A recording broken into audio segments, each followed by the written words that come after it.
Hi guys, welcome to another time on this beautiful show. Yes, the greatest movie review show of all time. Okay, maybe sometime in the future, but yes, welcome to the show CINEVERSE. As always, I am Bolo Tifonia.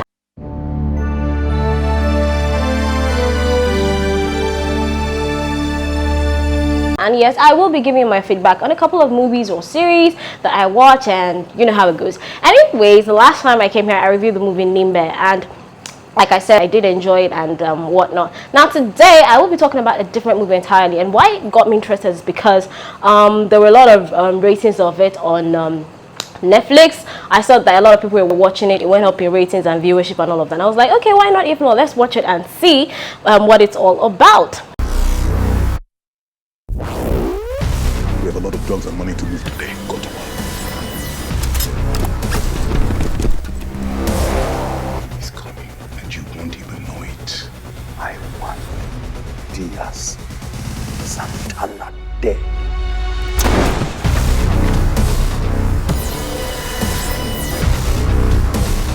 Ruano zinada mo to.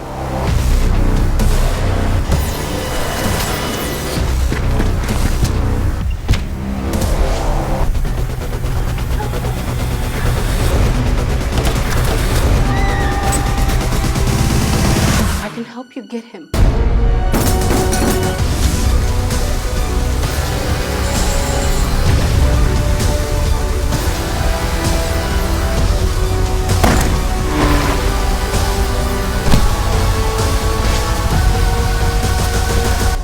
Do you think you got me? No. You never got me. I got you.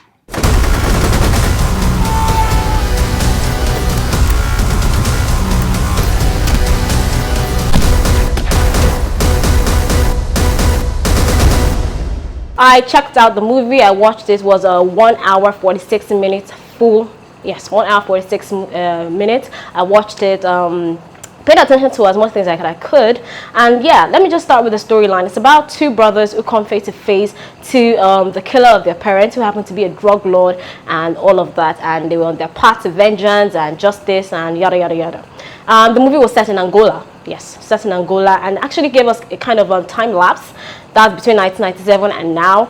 And also, this movie was co-written by Mariano Diaz Santos and Chris Rowland. It was also directed by both of them, with Paul Americano, Terence Bridges, and Amanda Brown. Now, this movie, believe me, I won't say, in fact, let me just talk about it generally before I give you a rating of what it is and what it was like. So this movie, like I said, is 1 hour 46 minutes, and I like the storyline. It's actually kind of like pretty cliche, but at the same time not so cliche, because like I said, story of two boys finding who the killer of their parents are, and vengeance and all of that. Yes, we're throwing a bit of familial drama between the siblings and a misguided sense of a sibling rivalry and all of that. But yeah, it was all in all good. And the plot is kind of like linear. It's straightforward. It didn't give room for so much surprises or suspense or cliffhangers and yada yada. So it was pretty much found out what the movie was kind of about, I think some minutes into the movie. So yes, we already know, okay, this is what's happening, and we might not know the end, but we know this is what is gearing towards. So it was actually pretty linear, pretty straightforward. Another thing is talking about the cast. Oh yes, we had the likes of Akin K. Kazim in it, and he played one of the senior henchmen of the drug lord. Yeah, played pretty well. And I'm going to talk about a bit of the other cast. I'll be talking about the brothers Diaz, or should I say Diaz, and Mattia Santana, played by Paul Americano and Raul Rosario respectively. So they are both brothers in law enforcement, and somehow they come across the drug lord responsible for parents' death. And sans, there's a brother who is kind of like on the lower part of the spectrum, not in position but in character, and he has a bit of, let's say, mental struggles and angst. Not like he's not okay mentally, but there are a lot of things in his past that he hadn't made peace with and all of that. So imagine that, trying to marry that with having a sibling and what's going to go. It's like a pot over boiling. You never know what you get at the end of the day. So talking about that, we'll talk about a couple of the cast also. Another person by the name of Ferreira Makimba, who is actually the drug lord. Talking about Celia, a very distinct character named the Witch. Okay, that's like the second time I'm hearing witch in a movie. I think I heard it in the Bad Boys, but not like in the literal sense of being a witch, but you get what I'm saying. So the witch and a Callum O'Hara. So pretty much a mix of different kind of characters and all of that.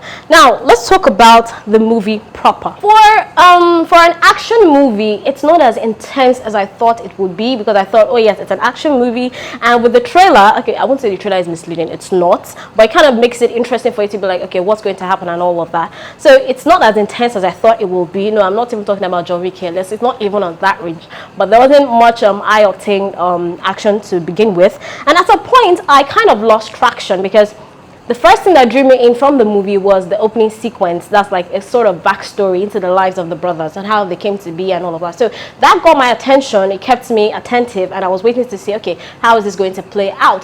But lo and behold, it played out, and it got to some point I was like, okay, I know what is going to happen. Can we just fast forward end it so that we can all finish the whole next week and show and go sleep? Okay, I just said next week and show. I'm just going to leave it like that. Anyhow, and along the line, I kind of lost the connection with it, because I was like, okay, yes, I've gotten the biggest, should I say, the big part of the plot and the storyline, so there's no need for me to go on, but we move. Another thing that got me about the movie is that the end, let me skip to the end a bit, because towards the end, they kind of left us with a cliffhanger of some sort, and I think that was their own way of trying to create suspense, but I will admit that it kind of fell short, because at some point, I felt the cliffhanger they left us with, the character who, one of the characters who embedded the cliffhanger kind of was in contradiction with the character he plays in the movie itself. That's the Callum O'Hara guy. So I felt he had a lackadaisical attitude towards the brothers from the beginning, and towards the end, it seems like he is so like very much involved and personally involved. I was like, what gives? It's like you never really cared from the beginning, and all of a sudden you want to play the vengeance role. But oh well, to each their own. Another thing that got to me was the introduction of a particular character in person of the witch, and I was wondering why I had all the old supernatural voodoo, jibby jabber, and all of that into it. But then I felt maybe they were trying to make up for some things that they did not see in the movie, like elements that they needed that were just not there. But they decided, okay, let's just add this to spice it up and all of that. But I really did not see the need for it. So, because I felt rather than making a witch, how will I say, a contributing factor or a helping factor for the drug load, why not just inject him with something that makes him delirious and yada yada yada, and it kind of falls into your trap. Okay, maybe it won't work that way, but you get what I mean. They could have done something else entirely, because I did not enjoy the witchy part. And another one is that I do not understand, because some things were in the movie and I was like, were not really necessary. Like, okay, I'm going to say this, the sex scenes, I wouldn't say they were, let me just say they were kind of like cringe-worthy, because I was like, okay, I won't say cringe-worthy. Okay, let me take that again. Okay. Another thing that got to me about the movie was the infusion of sex scenes. Fine, it could happen in movies, but I just felt it wasn't really necessary. They could have just introduced it or started it and let us fill in the blanks by ourselves. You know, leave some things to the imagination. They put everything out there. No, they could have left some things to the imagination, and let our imagination take us away, and we'll think about what happens and whatnot. But all in all, I think that's just basically it about the movie. There was a bit of action. It wasn't as much as I thought it would be. So generally, I won't say I would take it as something that I would just want to like sit down and binge watch. Probably watch it once and, you know, forget about it and all of that. But all in all, generally, I'd say I like the fact that there were a lot of aside from the fact that they spoke predominantly English, they were actually able to let the Angolan language, you know, come in and all of that. So it was not plain English. So yes, I kind of like that. So those are the things I did not really enjoy about the movie. Yeah, because the plot was linear and a couple of other things. But there are some things I did like, and I'm about to mention them to you now. First off is their attempt at humor. Fine, it's an action movie, but at some point I noticed they were trying to help either diffuse the tension or help people, you know, get into it more by adding a bit of humor from some of the characters, such as Agent Orlando. Yes, it reminds me of the guy from Ghostbusters. So yes, we had a bit of humor from him, and from the beginning of the movie till the end, there were like slight doses of humor, but they were not all that much to cover up the rest of the story. Another thing that I did like was the fact that at the end of the day, they were able to get their revenge. In fact, it's like a happily ever after kind of thing. Yes, sort of, because they didn't let us know if Matthias Santana died or not. They left it for us to be like, decide what you want to do with his life. But all in all, I kind of like those two things, and I think that's pretty much it. So all in all, I'll say the movie was good.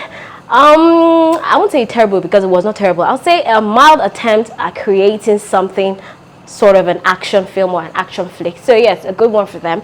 And but the thing is, I will not recommend this. I really will not recommend this as a high octane adrenaline pumping action flick. No, I will not, because if you're a big fan of guns and drops and somersaults and airplanes and bazookas and whatever, this is not your forte. Just watch it small and leave it, enjoy it. And so all in all, movie was good. I don't know, that's what I think about the movie anyways. I don't know, a lot of people have watched it and I know a lot of people will still watch it, so I'm really waiting to see your comments to know what you think about the movie. If it was good enough, if it was not good enough, if it was really good. And you know, opinions differ. Yes, opinions differ. So all in all, that's what I think about the movie. And if I'm going to rate the movie, on a scale of 1 to 10, I'd rather rate the movie even my suspense movie soundtrack is even so I'm actually going to give the movie a 5 for the effort, because believe me, whether it was really good or not, there was a lot of effort that went into it. So I'd give it a 5, not because it was bad or anything, but because I don't know, it didn't keep me as engaged as I thought it would. Yes, it didn't keep me as engaged as I thought it would. So, but all in all, movie was good. I'd say, okay, if you want to just chill at home and all of that, you can watch it. But if you really want the whole boom, bap, boom, and blast goes, it's not. In fact, I'd rather say you just watch a romantic comedy. Yes, believe me, at least you have the waterworks. But all in all, it's good. That's just it. So I'll give the movie a 5 over 10. And that's it. So let's know what you think. If it's on Instagram, like and comment. I really like to know. And if it is on YouTube, like and comment the same, because it might be the same or it might be in contradiction, because as usual, what is good for the goose is not good for the gander. So yes, that's all I have for today. Thank you so much for sticking around. I am Sibyl and this has been CINEVERSE. Till I come here next time, adios.